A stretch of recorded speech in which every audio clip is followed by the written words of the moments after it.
नमस्कार दोस्तों, मेरे यूट्यूब चैनल पे आपका स्वागत है। मैं हूं मनीष। मैं आपको पढ़ाऊंगा आज भारतीय दंड संहिता की धारा 120 ए के बारे में, जिसमें आपराधिक षड्यंत्र का प्रावधान किया गया है। हम जानेंगे कि आपराधिक षड्यंत्र क्या है, इसकी सजा क्या है, इसके कुछ महत्वपूर्ण केसों के बारे में भी। चलिए शुरू करते हैं। आपराधिक षड्यंत्र, जिसको 120 ए में बताया गया है, इसको इंग्लिश में क्रिमिनल कॉन्स्पिरेसी भी कहते हैं। ठीक है। जब दो या दो से अधिक व्यक्ति अवैध कार्य, कोई भी ऐसा कार्य जो कानून की नज़रों में गलत हो, सिंपल सी भाषा में समझते हैं, अवैध कार्य जो कानून की नज़रों में गलत हो, ऐसा कार्य करते हैं, अवैध कार्य करते हैं, या ऐसा कार्य जो अवैध नहीं है किंतु अवैध साधनों द्वारा, ऐसा कार्य जो अवैध नहीं है किंतु अवैध साधनों द्वारा, जैसे कि आप परीक्षा में सम्मिलित होना चाह रहे हैं तो ये एक वैध कार्य है, मगर आप गलत साधन से प्रयोग करके परीक्षा पास करते हैं तो ये कैसा हो गया? अवैध साधनों द्वारा आपने काम किया। काम तो आपने वैध किया मगर अवैध साधनों द्वारा किया, तो उसी के परिप्रेक्ष्य में इसको समझते हैं ऐसा कार्य जो अवैध नहीं है किंतु अवैध साधनों द्वारा करने या करवाने के लिए सहमत होते हैं। दो या दो से अधिक व्यक्ति कोई अवैध कार्य या ऐसा कार्य जो अवैध नहीं है किंतु अवैध साधनों द्वारा करने या करवाने के लिए सहमत होते हैं, तो ऐसी सहमति को हम आपराधिक षड्यंत्र कहते हैं। ठीक।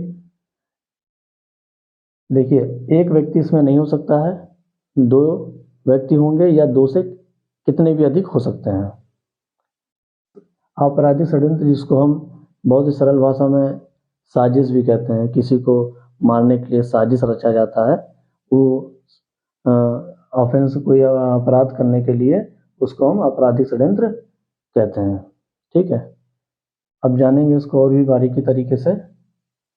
अवैध कार्य, हमें इस शब्द को बहुत ही अच्छे तरीके से समझना है। अगर इस शब्द को हम समझ गए तो पूरा आपराधिक षड्यंत्र को हम समझ पाएंगे। ठीक है। और हम समझेंगे कि क्या होगा जब कंप्रोमाइज़ हो जाएगा, क्या होगा जब कोर्ट विटनेस बन जाता है, या क्या होगा जब मेरिट पे छोड़ दिया जाता है, विथड्रॉल फ्रॉम प्रोसिक्यूशन, अभियोजन वापस लेना, और अननोन व्यक्ति जब कोई साजिश करता है तो क्या होता है। हम कई सारी चीज़ों को समझेंगे, इसलिए हमारी वीडियो को कंप्लीट जरूर देखिएगा। ठीक है। चलिए शुरू करते हैं। इसको अगर आप नोट डाउन करना चाहते हैं तो आप इसको नोट डाउन कर लीजिए, बाकी मैं अवैध कार्य को समझाता हूँ आपको।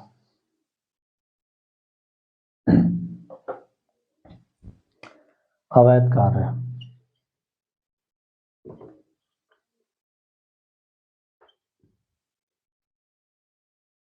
लीगल एक्ट,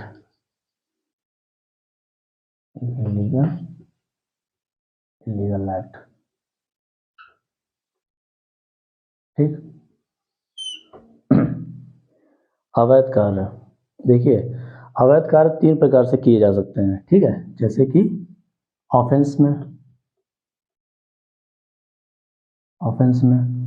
ठीक, या जो प्रोहिबिटेड बाय लॉ हो,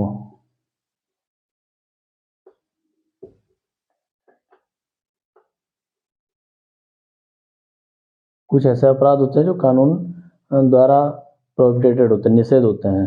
ठीक है। तो ऐसे अवैध कार्य, और एक होता है सिविल। ठीक। तो 3 प्रकार से हो सकते हैं, एक ऑफेंस के रूप में, एक प्रोहिबिटेड बाय लॉ, और एक सिविल मामलों में। तो जब आपराधिक षड्यंत्र यानी साजिश रची जाती ऑफेंस को लेकर के, ठीक है, तो वहाँ पे एक्ट का होना जरूरी नहीं है। मतलब अगर आप कोई ऑफेंस के बारे में आपराधिक षड्यंत्र करते हैं तो वहाँ पे किसी ऑफेंस में एक्ट करने की जरूरत नहीं है। अगर आपने एक्ट नहीं भी किया है तब भी आप आपराधिक षड्यंत्र के लिए लायबल बनाए जाएंगे, आप आपराधिक षड्यंत्र के तहत उत्तरदायी होंगे। ठीक है। तो जान लीजिए, इसमें एक्ट का होना जरूरी नहीं है। ठीक है। मगर इसमें एक्ट का होना जरूरी है, इसमें एक्ट का होना जरूरी है, और इसमें एक्ट का होना जरूरी नहीं है। ठीक। प्रोहिबिटेड बाय लॉ, जो कानून द्वारा निषेध हो ऐसे कार्य के लिए, किसी कार्य का करना जरूरी है। अगर हम आपराधिक षड्यंत्र कर रहे हैं, कोई साजिश रच रहे हैं सिविल मामलों जैसे भूमि है, पैसे के लेन देन है, तो ऐसे मामलों में या प्रोहिबिटेड बाय लॉ कोई ऐसा कोई कार्य है जो कानून द्वारा निषिद्ध किया गया है जिसको, हाँ, तो ऐसे जब कार्य होंगे तो उसमें एक्ट का होना जरूरी है। अगर आपराधिक षड्यंत्र आप रचते हैं, ऐसी साजिश रचते हैं, तो ऐसे में एक्ट का होना जरूरी है। जिसने भी साजिश रची होगी उसका कोई ना कोई कार्य किया जाना जरूरी होगा, तभी वो आपराधिक षड्यंत्र कहलाएगा। किन केसों में? इन केसों में, ठीक। मगर जब ऑफेंस की बात आएगी तो वहां पे किसी एक्ट का होना जरूरी नहीं है। अगर आपने साजिश रची है, ए और बी फोन पे बात करते हैं कि सी को मृत्यु कारित करनी है, और ये रिकॉर्डिंग हो जाती है, रिकॉर्डिंग पुलिस के पास पहुंच जाती है, तो वो ए और बी आपराधिक षड्यंत्र के तहत लायबल बनाए जाएंगे, जिसका दंड 120 बी में दे रखा हुआ है, ठीक है। तो चलिए जानते हैं, आगे बढ़ते हैं। तो आप समझ गए होंगे अवैध कार्य ऑफेंस के में अगर करेंगे, कोई ऑफेंस का अगर अपराधिक षड्यंत्र करेंगे तो वहाँ पे किसी एक्ट का होना जरूरी नहीं है, और प्रोहिबिटेड बाय लॉ या सिविल मामलों करेंगे तो वहाँ पे एक्ट का होना जरूरी है, ठीक है। इसको हम याद रखेंगे। तो अवैध कार्य आप समझ गए होंगे, अवैध कार्य 3 प्रकार से होते हैं, ऑफेंस, प्रोहिबिटेड बाय लॉ और ये सिविल, ठीक है। आइए नेक्स्ट समझते हैं।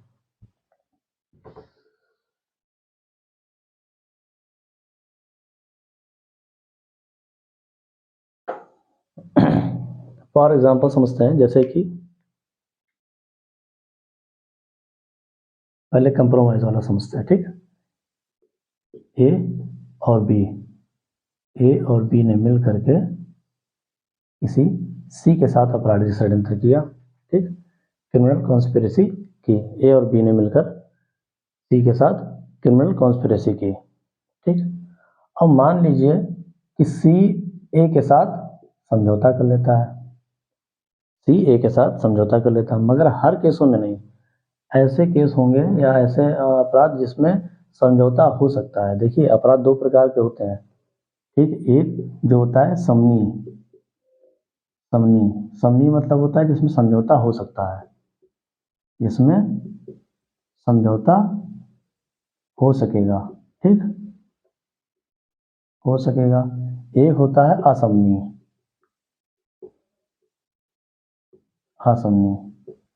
जिसमें समझौता नहीं हो सकेगा, ठीक है, जिसमें समझौता नहीं हो सकेगा। तो ऐसे अपराध जो समनी, जिसमें समझौता हो सकेगा, तो ऐसे अपराध में अगर ऐसा अपराध के लिए इसने आपराधिक षड्यंत्र किया था इसके खिलाफ, और सी ने ए के साथ समझौता कर लिया, ठीक है, ए ने सी के साथ समझौता कर लिया, तो बी को लायबल बनाया जाएगा, ठीक है। मैंने आपको बताया था 2 या 2 से अधिक व्यक्ति, मगर यहाँ तो एक ही व्यक्ति बच रहा है, मगर फिर भी इसको लायबल बनाया जाएगा, ठीक है। षड्यंत्र तो दो ही लोगों ने किया था, किसी एक ने नहीं किया था, मगर सी ने ए के साथ समझौता कर लिया तो ये अकेले बी बचा, ठीक, तो बी लायबल बनाया जाएगा, ठीक। इस चीज को याद रखिएगा। देखिए यहाँ पे 2 व्यक्ति मैंने समझाने के लिए बता रखा है, ठीक है। जरूरी नहीं है यहाँ पे 2 व्यक्ति हो सकता है यहाँ पे 4 व्यक्ति हो, यहाँ पे 1 2 3 4 व्यक्ति हो, ठीक। तो 4 में से अगर मान लीजिए किसी एक के साथ समझौता कर लिया है तो बाकी के 3 लायबल बनाए जाएंगे, या तीनों के साथ समझौता कर लिया है तो एक व्यक्ति बचा, तो ये एक व्यक्ति भी लायबल बनाया जाएगा, यानी कि उत्तरदायी बनाया जाएगा। इस पे आपराधिक षड्यंत्र के तहत इसको सजा मिलेगी, ठीक है। आइए, तो ये कंप्रोमाइज हो गया, इस पॉइंट को हमने समझ लिया। अब नेक्स्ट पे आते हैं कोर्ट विटनेस, ठीक है। Second, court witness. मान लीजिए ए और बी क्रिमिनल कॉन्स्पिरेसी करते हैं, इसके साथ सी के साथ, ये ए और बी मिलकर सी के लिए क्रिमिनल कॉन्स्पिरेसी करते हैं कि सी की मृत्यु कारित की जाएगी या कुछ भी किसी प्रकार का अपराध करने के लिए, ठीक है। मैंने बताया था अपराध में एक्ट होने की, जब ऑफेंस की बात होगी, ऑफेंस यानी अपराध के बाद जब होगी तो उसमें एक्ट का होना जरूरी नहीं है। साजिश अगर रची है, एक्ट किया हो चाहे ना किया हो, अगर ये प्रूफ हो जाता है कि हाँ साजिश रची है तो उसको पनिश किया जाएगा आपराधिक षड्यंत्र के तहत, क्रिमिनल कॉन्स्पिरेसी के तहत, ठीक है। तो ए और बी सी के साथ कॉन्स्पिरेसी करते हैं, क्रिमिनल कॉन्स्पिरेसी करते हैं, तो सी क्या करता है, अब मान लीजिए जैसे कि सबूत नहीं मिल रहा है, सबूत नहीं मिल रहा है और इसको कोर्ट विटनेस बना लिया, या ये खुद कोर्ट विटनेस बन गया। ये क्या बन गया, कोर्ट विटनेस, कोर्ट विटनेस, ठीक है। अब मान लीजिए कोर्ट विटनेस बन गया, तो अब अकेला ये बचा, तो क्या इसको लायबल बनाया जाएगा, जी इसको लायबल बनाया जाएगा, ठीक है, इसको लायबल बनाया जाएगा, बी यहाँ पे लायबल होगा। अब मैंने एग्जांपल के लिए इसमें 2 बता रखे हैं, ठीक है, इसमें हो सकता है 3 या 4 व्यक्ति या 5 व्यक्ति जो भी हो, एक नहीं होगा, क्योंकि मैंने परिभाषा में आपको बताया था 2 या 2 से अधिक। तो एग्जाम्पल के तौर पे मैंने यहाँ पे 2 दे रखे हैं। तो मान लीजिए 2 लोग हैं, 2 लोग में से एक कोर्ट विटनेस बन गया, और ये जो कोर्ट विटनेस बनता है ये सीआर धारा 306 धारा 306 सीआरपीसी के तहत, ठीक है, ये याद रखिएगा आप लोग। जो कोर्ट विटनेस बनाया जाता है तो धारा 306 के तहत बनाया जाता है, ठीक है।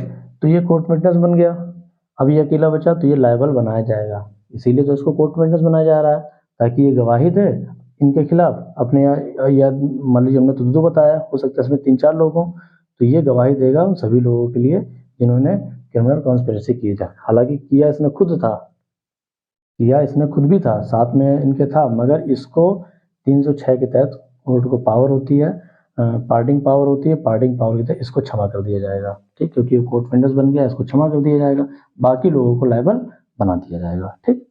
तो आप इसको समझ गए होंगे, इसको नोट कर लीजिएगा।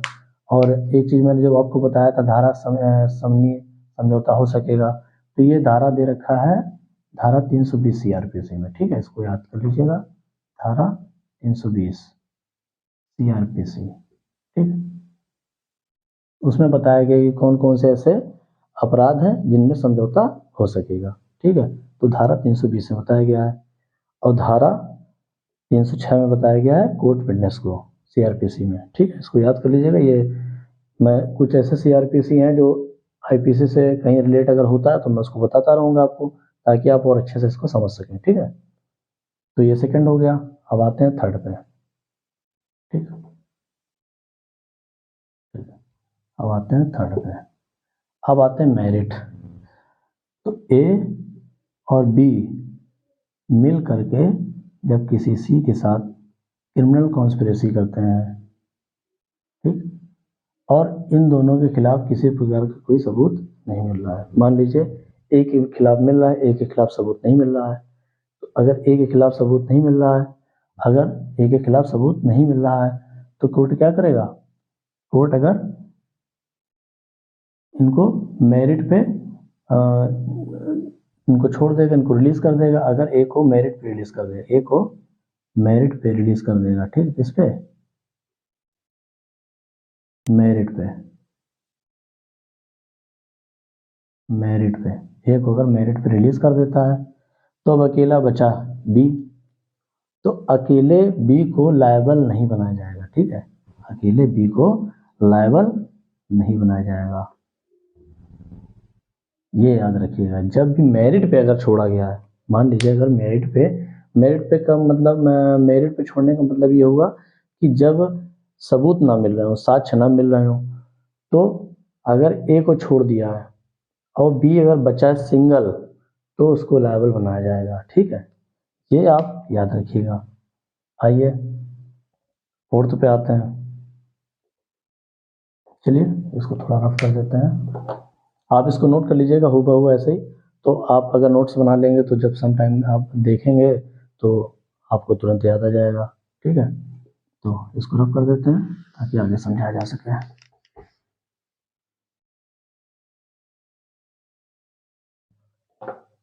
अब आते हैं फोर्थ नंबर पे, ठीक।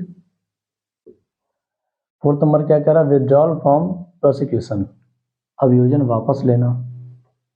ए और बी मिल करके सी के साथ क्रिमिनल कॉन्स्पिरेसी करते हैं, और मान लीजिए ए ने सॉरी सी ने ए के खिलाफ विड्रॉल फ्रॉम प्रोसिक्यूशन करता है, अभियोजन वापस ले लेता है। अगर क्या करता है, अभियोजन वापस ले लेता है, विड्रॉल कर लेता है, ठीक है, विड्रॉल फ्रॉम प्रोसिक्यूशन। अगर सी ए के खिलाफ प्रोसिक्यूशन वापस ले लेता है, ठीक, तो ऐसा नहीं है कि बी के खिलाफ लायबल नहीं होगा, ठीक है, तो बी लायबल हो जाएगा। ये क्या हो जाएगा, लायबल। सिंगल बी, अगर सी ने प्रोसिक्यूशन वापस ले लिया है ए के खिलाफ तो बी फिर भी लायबल बनाया जाएगा। सिंगल बी, अगर सिंगल बी बच रहा है तो सिंगल बी लायबल बनाया जाएगा, ठीक। अब ये प्रोसिक्यूशन वापस किस धारा के तहत लेता है, प्रोसिक्यूशन जो वापस ले लिया जाता है वो होता है धारा 321 CRPC, ठीक। धारा 321 के तहत अभियोजन वापस ले लिया जाता है। तो सी अगर ए के खिलाफ अभियोजन वापस ले लेता है, सिंपल सी भाषा में कहता है कि हम इसके खिलाफ मुकदमा नहीं करना चाह रहे हैं, ठीक है, अभियोजन नहीं करना चाह रहे हैं, तो हम ए के खिलाफ अभियोजन वापस ले रहे हैं। तो जब ए के खिलाफ वापस ले लेता है तो अगर बी अकेले सिंगल भी बच रहा है तो ये लायबल बनाया जा सकेगा, ठीक है। आइए लास्ट फिफ्थ पे, ठीक है। अननोन, जब कभी ए और बी सी के साथ क्रिमिनल कॉन्स्पिरेसी करते हैं और मान लीजिए उसमें से एक गिरफ्तार नहीं हो पा रहा है या मिल नहीं पा रहा है या शिनाख्त नहीं हो पा रही है, ठीक है, तो अगर ए को गिरफ्तारी नहीं की जा रही है, अज्ञात है वो, और बी मिल गया है, सबूत भी मिल गया है, तो बी को लायबल बनाया जाएगा, भले वो सिंगल ही क्यों ना हो, तो बी को लायबल बनाया जाएगा, ठीक है। बी को क्रिमिनल कॉन्स्पिरेसी के लिए लायबल बनाया जाएगा। मान लीजिए इन दोनों ने मिलकर के 2 या 3 जो भी लोग हों, 2, 3, 4, 5, 6 जितने भी लोग हों, इन्होंने मिल करके सी के साथ आपराधिक षड्यंत्र किया था, सी के लिए साजिश रची थी। जब सी के लिए साजिश रची है तो अगर इनको सर्च किया गया, नहीं मिल रहे हैं, अज्ञात हैं या गिरफ्तारी नहीं हो पा रही है, सिर्फ बी है, तो अकेला बी भी आपराधिक षड्यंत्र के लिए लायबल बनाया जाएगा, ठीक है।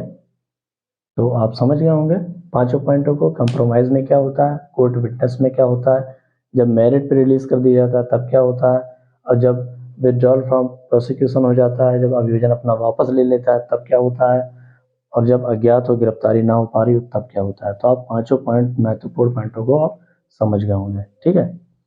तो अब 2 केस है इसके बारे में, उसको भी जान लीजिए, बहुत ही महत्वपूर्ण है।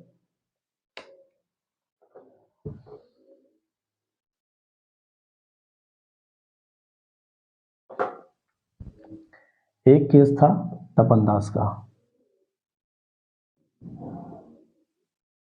तपन दास का है। इन्होंने बताया था इस केस में कि आपराधिक षड्यंत्र किसी एक के द्वारा नहीं किया जा सकता है। आपराधिक षड्यंत्र किसी एक के द्वारा नहीं किया जा सकता है। कोई एक व्यक्ति क्या आपराधिक षड्यंत्र कर सकता है? नहीं कर सकता है। तो आपराधिक षड्यंत्र के लिए 2 या 2 से अधिक व्यक्ति का होना जरूरी है। तो इन्होंने अपने केस में बताया था, इस केस में, तपन दास के केस में सुप्रीम कोर्ट ने बताया था कि एक व्यक्ति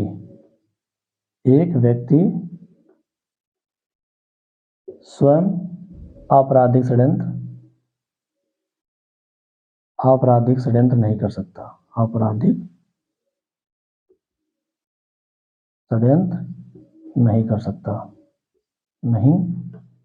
सकता। इसको नोट डाउन कर लीजिएगा। तपन दास का केस था, ठीक। तपन दास बनाम बम्बई राज, ठीक है। तपन दास बनाम बम्बई राज, इसको नोट कर लीजिएगा कि ये केस था जिसमें ये बताया गया था। एक केस और था,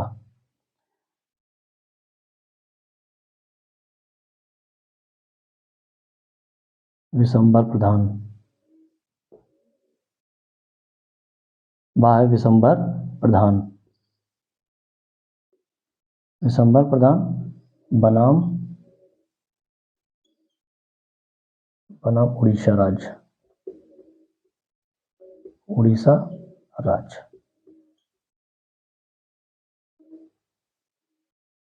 ठीक, ये केस आया था। तो इस केस में अननोन के बारे में बताया गया था।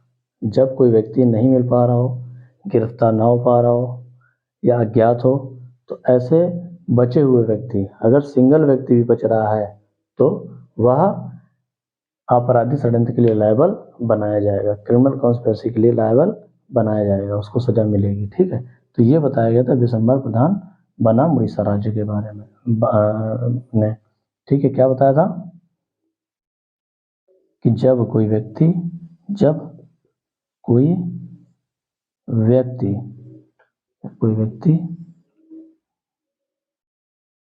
ना मिल पा रहा हो, जब कोई व्यक्ति अज्ञात हो, जब कोई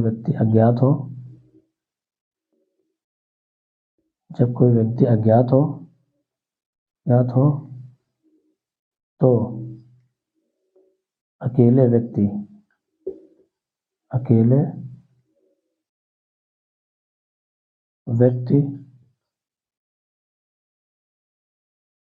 को भी आपराधिक षड्यंत्र के लिए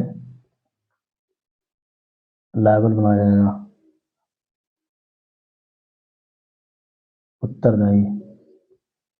उत्तरदायी बनाया जाएगा। ठीक, तो ये दो केस थे, इनको याद कर लीजिएगा। ठीक है, विशंबर प्रधान बनाम उड़ीसा राज्य, जिसमें बताया गया था कोई व्यक्ति अगर अज्ञात भी हो या गिरफ्तार ना हो पा रहा हो, इसमें लिख लीजिएगा, या गिरफ्तार ना हो पा रहा हो, या गिरफ्तार ना हो पा रहा हो। ठीक, तो जितना भी इसमें हो सकता था आपराधिक षड्यंत्र के तहत, मैंने उतना हर चीज़ बताया आपको। 5 पॉइंट जो बहुत ही इंपॉर्टेंट थे, क्या क्या आपराधिक षड्यंत्र हो सकता है, जो और वीडियो में आपको देखने को नहीं मिलेगा, मैंने वो पॉइंट आपको समझाए हैं। बहुत ही महत्वपूर्ण पॉइंट है कि compromise, court witness, merit, withdrawal from prosecution और अननोन, ये 5 पॉइंट, और इसमें जहाँ जहाँ जो अन्य धारा भी जुड़ी हुई है, मैंने उसको भी समझाने का प्रयास किया है। 2 महत्वपूर्ण केस थे आपराधिक षड्यंत्र से, मैंने उसको भी बताया है। ठीक है, और इसकी जो सजा मिलती है वो धारा 120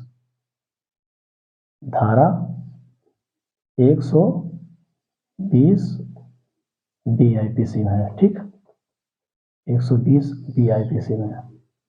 उसमें दे रखा है कि जब कोई व्यक्ति आपराधिक षड्यंत्र करता है, मृत्यु, आजीवन कारावास या 2 वर्ष से अधिक, जब कोई ऐसा अपराध करता है जैसे मृत्यु हो सकती हो या आजीवन कारावास हो सकता हो या 2 वर्ष से की अधिक सजा हो सकती हो, ऐसा कोई अगर अपराध करता है और उसका इस संहिता में नहीं दे रखा है, इस संहिता मतलब कि IPC में उसका दंड नहीं दे रखा है, तो वह वैसे ही दंडित किया जाएगा जैसे उसने उस अपराध का दुष्प्रेरण किया हो। ठीक है, तो अपराध का दुष्प्रेरण के बारे में भी मैं एक क्लास डालूंगा। ठीक है, तो उसके बारे में भी अच्छे समझेंगे ताकि इसके दंड को आप समझ सकें। ठीक है, तो जितना हो सकता था मैंने आपको समझाया है। कोई भी चीज़ शायद नहीं है जो मैंने छोड़ी हो, तो हमारी वीडियो अगर आपको अच्छी लगी हो तो लाइक करिएगा और आगे इसी तरह के वीडियो आप तक पहुंचते रहें, इसके लिए आप हमारे चैनल को सब्सक्राइब कर लीजिएगा और बेल आइकन की बटन दबा दीजिएगा ताकि टाइम से हमारी वीडियो आप तक पहुंच सकें। ठीक, चलते हैं दोस्तों, धन्यवाद, जय हिंद।